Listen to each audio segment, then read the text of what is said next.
Graça e paz, galerinha. Hoje o pai trouxe uma palavra minha há bastante tempo, né? Ele vem ministrando sobre princípio da autoridade. No caso, a quebra do princípio da autoridade, né? O Senhor trouxe ao meu espírito há bastante tempo e a gente fica estudando, né? Para explanar melhor a palavra do Senhor, né? Que a gente tem que fazer tudo com cuidado e dedicação, né?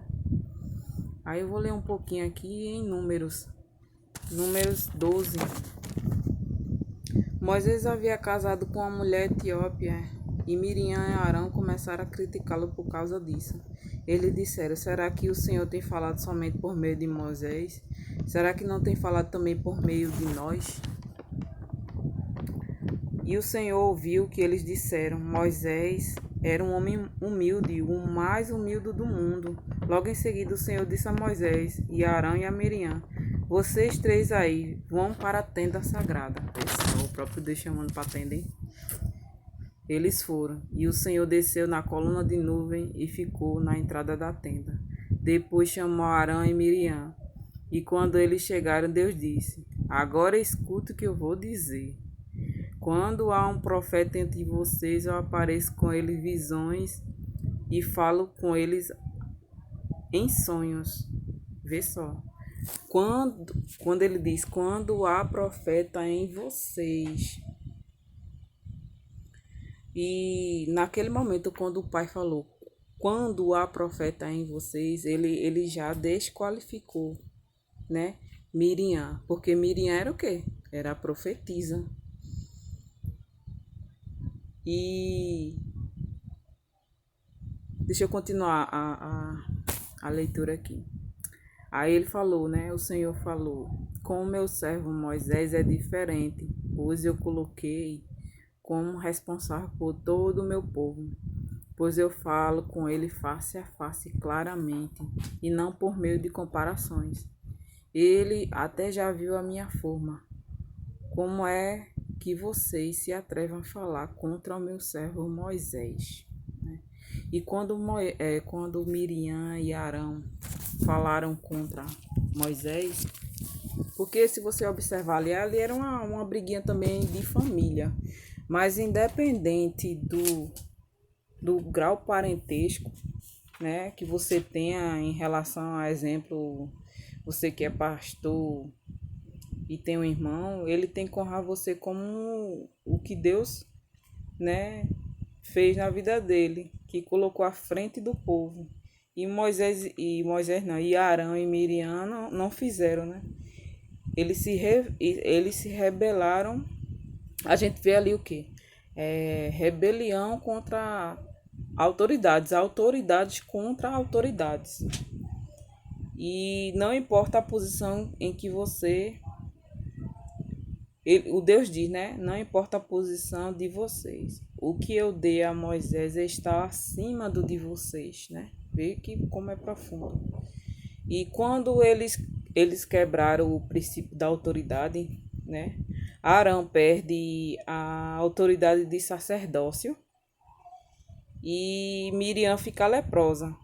E por Arão perder a autoridade de sacerdote, ele já não pôde mais interceder por Miriam, né? E o que a gente leva em relação a essa palavra? Que a gente deve honrar aqueles que exercem autoridade sobre nós, né? Lá em Romanos 13, 1 e 2 diz: toda a alma esteja sujeita às autoridades superiores, porque não há autoridade que não venha de Deus. Por isso, quem resiste à autoridade resiste à ordenação de Deus, e os que resistem trarão sobre si mesmo a condenação. Sempre quando você desrespeita uma autoridade instituída por Deus, né? Você sempre tem uma consequência. São vários exemplos que a gente pode colocar diante de várias pessoas aí. Se você for perguntar que tem experiência nas igrejas, você sempre vai obter um exemplo em relação a isso. Porque aquela instituição ali não é nada mais do que o quê? O próprio Deus que instituiu. Então a gente deve honrar, respeitar, zelar. Muitas vezes realmente a nossa alma a gente quer ficar contra, acontece alguma coisa, mas fique caladinho, que mesmo que ele tiver errado, Deus vai lhe justificar. Ou então se você tiver algum problema com seu superior, você chega no cantinho, fala com ele tudinho, com a conversa sempre a gente se resolve, né? E o pai também tem falado fortemente comigo, é porque dê honra àqueles que estão debaixo da autoridade de vocês. Porque quando não honramos quem está debaixo da nossa autoridade, nós nos tornamos indignos de receber a honra da autoridade que recebemos. Isso aí é para os pastores, né? E os que já são intitulados. Que você deve honrar também, independente se aquela ovelha possui um título ou se vai crescer em Cristo ou não, você deve honrar da mesma forma. Porque quando não honramos as ovelhas, não honramos quem está debaixo da nossa autoridade. Nós nos tornamos indignos. Exemplo, se eu fosse uma pastora, eu ia me tornar indigna, porque eu não honro as minhas ovelhas, porque não tem título, né? Não tem cargo assim. Deus não consagrou ainda, né? Quem vai ser consagrado, quem sabe é o Senhor, né? E outra coisa que o Senhor tem falado forte em relação a essa palavra também é que Deus não nos dá poder para que vinguemos, né?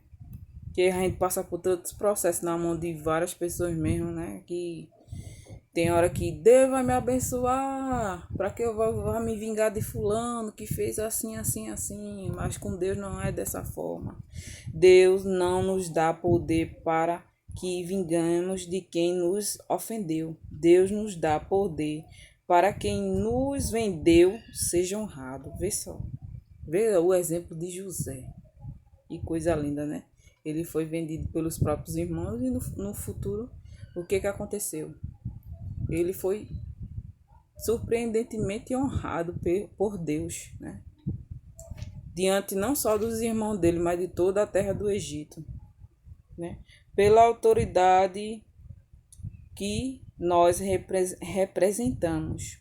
Deus não nos dá poder para que vinguemos de quem nos ofendeu.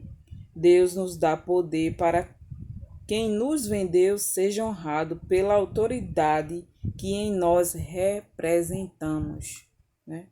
Eu vou te dar honra porque você me desonrou, mas eu vou te dar honra porque você me desonrou, mas Deus permitiu para um propósito. Tudo tem um propósito, né? É, é isso aí, eu vou deixar essa reflexão. Tá um pouco assim, né? Mas dá para entender, né? Que a gente sempre deve honrar os nossos pastores, porque eles zelam por nossas almas, né? E os pastores devem honrar as ovelhas, independente de título ou cargo, né? Sempre nós temos que honrar uns aos outros, independente de qualquer coisa. Até um menino na rua você deve honrar ele, porque aos olhos humanos ele não é nada, mas para Deus é uma joia rara. E até Jesus, né? Quando Jesus veio, Jesus ele é tão simples, tão humilde, que ele teve que ser apontado por Judas, né? Porque no meio do povo ele era comum, igual a todo mundo. Então, que você seja assim também, trata as pessoas conforme gostaria de ser tratado, independente se como é que se diz, presidente ou não presidente, trate conforme os olhos do Pai, né? Que Deus não faz acepção de pessoa, Deus não olha, não nos olha diferente, né? Deus ele é perfeito, a gente que realmente é falho, né? E aí Deus sempre ele tá aí para nos ensinar, nos mostrar a melhor forma de vivermos uns com os outros, né? Então que você venha olhar para as pessoas como o Senhor olha, né? Eu sei que não é fácil, porque também a gente temos nossos defeitos, mas assim, trata as pessoas conforme você gostaria de ser tratado. Porque Deus olha um mendigo como olha para um presidente. Para ele é tudo igual. Graça e paz, boa tarde.